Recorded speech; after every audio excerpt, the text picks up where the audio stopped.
नमस्कार साथियों, वेदांत क्लासेज के YouTube चैनल पर आपका हार्दिक स्वागत है, अभिनंदन है। विद्यार्थियों, आज हम चर्चा करेंगे 17 जनवरी 2024 से रिलेटेड जितने भी करंट फैक्ट बनते हैं उनके बारे में। तो आज का जो पहला फैक्ट है वो ये है कि हाल ही में पेंच टाइगर रिजर्व को भारत का पहला डार्क स्काई पार्क घोषित किया गया। तो ये किसको घोषित कर दिया गया? पेंच टाइगर रिजर्व को। तो आपको ये पता होना चाहिए कि पेंच टाइगर रिजर्व है कहाँ पर। तो ये महाराष्ट्र और MP में स्थित है, दो राज्यों में स्थित है। मुख्य रूप से ये MP में है वैसे, लेकिन महाराष्ट्र में भी इसका कुछ भाग फैला हुआ है। तो इसको देख लेते हैं। तो इसको अभी हाल ही में डार्क स्काई पार्क घोषित किया गया है। कुछ इमेजेस दिखाई दे रही है आपको, इसको देख सकते हैं आप। देखिए, यह एशिया का 5वां डार्क स्काई पार्क भी बन गया है। तो भारत का तो कौन सा बना विद्यार्थियों? पहला बन गया है। कहाँ का? भारत का पहला बना है। लेकिन एशिया में कौन से नंबर का बन गया है? ये 5वें नंबर का बन गया है।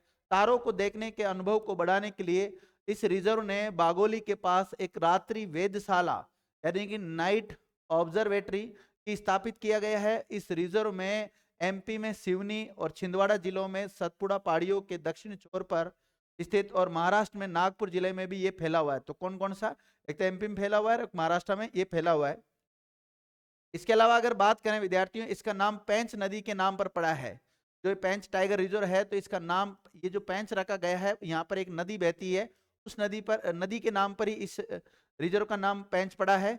और ये जो नदी है वो इसके मध्य से उत्तर से दक्षिण की ओर बहती है, इधर से नॉर्थ से साउथ की ओर बहती है। देखिए, अगला फैक्ट है कि हाल ही में बीकानेर में अंतरराष्ट्रीय ऊंट महोत्सव मनाया गया। तो राजस्थान के किस जिले में मनाया गया विद्यार्थी? इसको अभी हाल ही में बीकानेर में मनाया गया। और जो विद्यार्थी राजस्थान स्टेट लेवल की तैयारी करते हैं उनके लिए तो यहाँ से बहुत इंपॉर्टेंट हो जाता है कि हाल ही में जो अंतरराष्ट्रीय ऊंट महोत्सव है वो कहाँ मनाया गया? बीकानेर में मनाया गया। देखिए, इसमें क्या होता है विद्यार्थियों, जो ऊंट वगैरह है उनकी कई कलाकृतियां हैं, उनको दिखाया जाता है, उनकी प्रदर्शनी की जाती है। तो राजस्थान के सांस्कृतिक रूप से समृद्ध जिले बीकानेर में 3 दिवसीय अंतर्राष्ट्रीय ऊंट महोत्सव बड़े उत्साह के साथ शुरू हो गया है।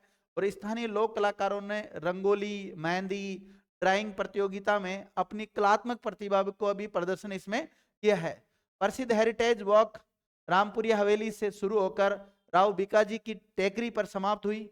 इसी दौरान ऊंट से संबंधित कई प्रतियोगिताएं हुई, जैसे ऊंट दौड़ हुई। इसके अलावा जो ऊंट नृत्य करता है उसका नृत्य, जैसे कई बार ऊंट को जैसे चारपाई के ऊपर रखकर नृत्य कराया जाता है, और भी कई प्रकार के जो नृत्य होते हैं जो दर्शकों को आकर्षित करते हैं, वो कई प्रकार की प्रदर्शनी का हमें देखने को वहां पर मिलता है। बहुत ही शानदार ये महोत्सव होता है। तो अभी हाल ही में इसको कहाँ पर मनाया गया है? तो बीकानेर में मनाया गया है। अन्य उत्सव और महोत्सव को देख लेते हैं हम। अंतर्राष्ट्रीय पतंग महोत्सव अभी हाल ही में गुजरात में मनाया गया, और गुजरात में भी कहाँ पर? अहमदाबाद में। कहाँ पर?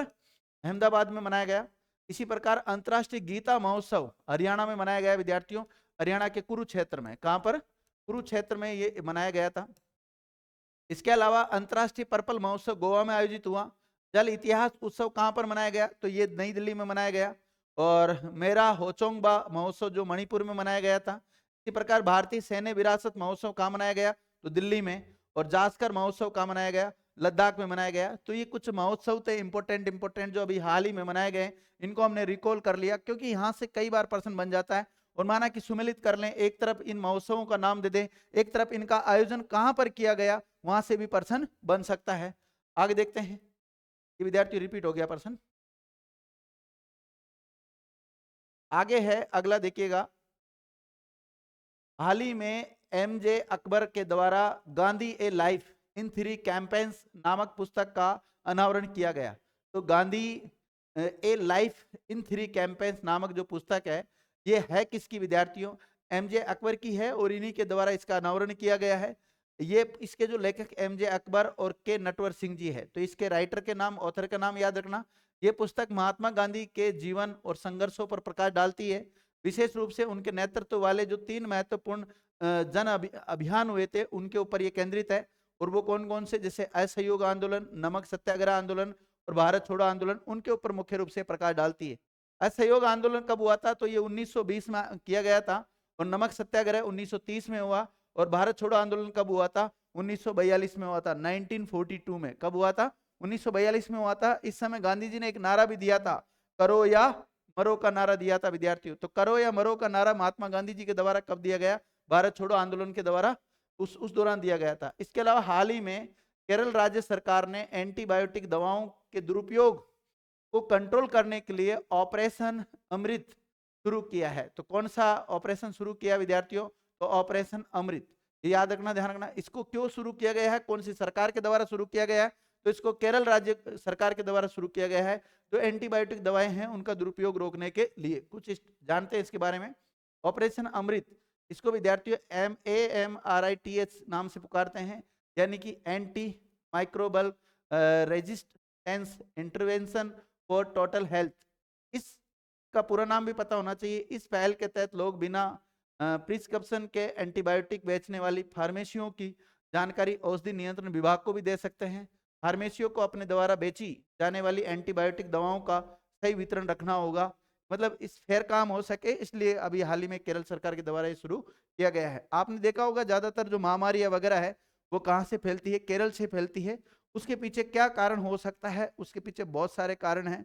वहाँ का जनजीवन, वहाँ की जो मेडिसिन वगैरह है, उसकी वजह से देखा होगा आपने कोरोना जो फैला था, कोरोना महामारी, उसकी शुरुआत वैसे तो चाइना से हुई थी, वुहान शहर से हुई थी, चाइना से। लेकिन भारत में उसके जो केस सबसे पहले देखे गए थे वो केरला में देखे गए थे, और फिर केरला से शेष भारत में फैल गए थे। तो ऐसी काफी जो ज्यादातर मैंने तो ये देखा, हमेशा सुनने में आता है कि केरल से ही ज्यादातर ये बीमारी आती है, क्योंकि केरल के जो लोग हैं विदेशों में भी ज्यादातर रहते हैं। हाल ही में रियल मैड्रिड ने Spanish super cup football tournament का खिताब जीता। तो Spanish super cup football tournament का खिताब किसने जीत लिया है? वो हाल ही में रियल मैड्रिड के द्वारा जीत लिया गया है। देखिए, इसने सऊदी अरब में खेले गए मैच में अपने चिर प्रतिद्वंदी बार्सिलोना को 4-1 से हराकर स्पेनिश सुपर कप फुटबॉल अपने नाम किया है। तो इसने हराया किसको? बार्सिलोना को हराया, और कितने से? 4-1 से हराया। रियल मैड्रिड सुपर कप में 13वां खिताब जीता है, ध्यान रखना। इससे पहले अगर बार्सिलोना जो इस बार हार गया है उसकी बात करें तो वो 14 बार ये ट्रॉफी जीत चुका है। तो इस बार जीत लिया किसने विद्यार्थियों? तो इसको जीत लिया किसने? रियल मैड्रिड ने जीत लिया है। आगे देखो, हाल ही में रोहित शर्मा ने 150 T20 अंतरराष्ट्रीय प्रदर्शन हासिल करने वाले पहले पुरुष क्रिकेटर बन गए हैं। तो ऐसा करने वाले पहले भारत के क्रिकेटर कौन बन गए हैं? रोहित शर्मा जी बन गए हैं। रोहित शर्मा विद्यार्थियों इसके ने एक और उपलब्धि हासिल की है कि 100 T20 जीत हासिल करने वाले भी ये पहले खिलाड़ी बन गए हैं। हाल ही में अफगानिस्तान के खिलाफ हुए T20 मैच सीरीज में ये उपलब्धि इनके द्वारा हासिल की गई है। रोहित शर्मा भारतीय टीम के जो क्रिकेट टीम है, पुरुष टीम, उसके कैप्टन भी है। आपसे पूछा जाए भारतीय क्रिकेट टीम के जो वर्तमान में मुख्य कोच है वो कौन है, कमेंट करके बताना। आगे देखिए, हाल ही में मशहूर शायर जिनका नाम मुन्नवर राणा है, उनका 71 वर्ष की उम्र में निधन हो गया। ये आपको दिखाई दे रहे हैं, ये मशहूर शायर थे जिनका नाम था मुन्नवर राणा, इनका भी हाल ही में निधन हो गया। देखिए, मिट्टी में मिला दे कि जुदा हो नहीं सकता, अब इससे ज्यादा मैं तेरा हो नहीं सकता। इस टाइप के कई शायर लिखा करते थे, ये बहुत तगड़े शायर थे विद्यार्थियों। तो इनका भी हाल ही में निधन हो गया। ये काफी समय से बीमार चल रहे थे। 1952 को यूपी के रायबरेली में जन्मे थे। ये उर्दू साहित्य और कविता में अपना महत्वपूर्ण योगदान दिए हैं। 2014 में इन्हें साहित्यिक अकादमी पुरस्कार से भी नवाजा गया था, लेकिन एक साल के बाद में उन्होंने ये जो साहित्य अकादमी पुरस्कार इनको दिया गया था, यानी कि 2015 में वापस लौटा दिया था सरकार को। ये पुरस्कार सम्मान अमीर खुसरो पुरस्कार, मीर तकी मीर पुरस्कार, गालिब पुरस्कार, डॉक्टर जाकिर हुसैन पुरस्कार और सरस्वती सम्मान पुरस्कार भी शामिल है इनके पुरस्कारों में। अन्य पुरस्कार इन्होंने जीते हैं। इसी प्रकार जो मलक मोहम्मद जायसी है, उनका जन्म भी कहाँ पर हुआ? रायबरेली में ही हुआ है। और इनका जन्म भी कहाँ हुआ है? रायबरेली में हुआ है। लेकिन अभी हाल ही में इनका निधन हो गया, काफी समय से बीमार चल रहे थे। आज का मोटिवेशनल सुविचार है विद्यार्थियों, वक्त से ज्यादा अच्छे रिश्तों को महत्व दीजिए, क्योंकि अच्छा इंसान अच्छा वक्त ला सकता है, मगर अच्छा वक्त अच्छे इंसान नहीं ला सकता।